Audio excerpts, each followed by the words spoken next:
It's Ryan here from CDH for 5-Minute Fridays.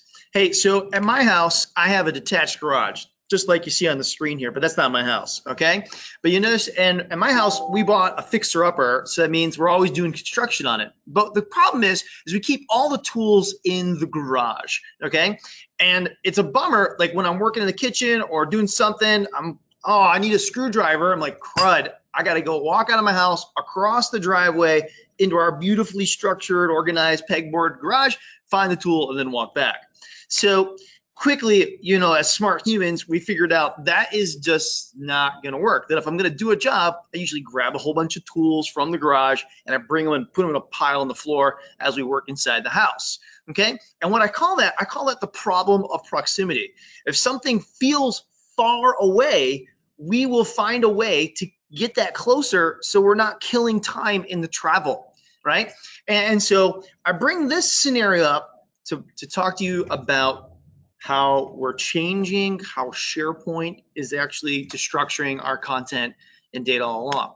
Years ago, when SharePoint came out, we said, hey, SharePoint's amazing. It's this web-based tool in 2007 and 2010 and 2013. It's so cool. You can use it for everything, for your BI portal, for your employee portal, for your department sites, for communication, for collaboration. We just even used it for personal content in your SharePoint My Site, okay? But the problem is we created this website, this like the detached garage of where we stored all of our lovely tools. And the place we worked was not in SharePoint. We still worked out of email in Microsoft Office. And so it felt very far away. And as a trainer, I was training people, oh, you want to leave Outlook and you want to go over to SharePoint. And that's where you're going to find and do all your work from that context. Change where you do the building, right? Basically do your building in the garage, not inside the house where you live. So I fought that fight pretty good.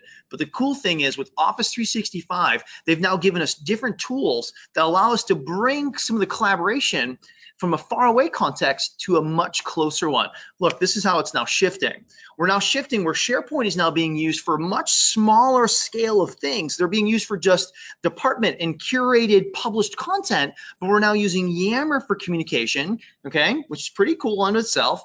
But then for collaboration, we're using Teams and Groups, all right? So let me show you how that kind of solves the problem. So this right here is my inbox. Okay, this is I'm using web-based mail, and I don't know about you guys, but I'm a huge fan of this, and I made a switch about a year ago, and I'm not going back to regular Outlook. Okay, and here's the major reason why. Because right here I have give me a second. This is my inbox. Whoa, right there. And then in this section right here are all of my teams and projects that I'm working, the things I have to collaborate in all the time. And notice it's brought it right to me contextually where I'm actually working. I don't have to ever leave Outlook to go say, hey, I want to check on my team. I wonder when our next team meeting is going to be. I click on the calendar. Well, that's going to look for anything that's this color.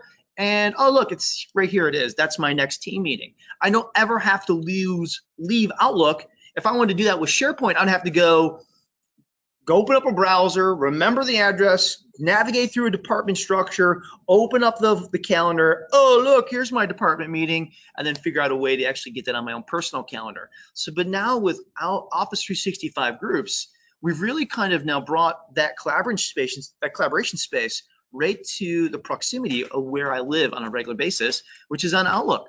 Now, let's say, you know, Ryan, that's awesome. That's webmail. But does it work with Outlook? And what if I want to do it a little bit differently? So no problem. So let me pull up regular traditional Outlook. This is the Outlook client. Notice I have my inbox. And right here, you can see these are the groups that I've designated as favorites. Favorites are the ones that show up inside Outlook. Well, if you don't favorite them, you don't see them, okay? So that's maybe a hindrance to using the Outlook client compared to using webmail, which then you can see them all. And the other cool thing about webmail is not only to show you all the groups, but if I click on more here, this is bonus, it's got this great feature called discovery, and like, I wonder what groups are out there. And you can search, and you can see all the ones that are possible, and you can join, and it's like this catalog of amazingness that you can go participate in.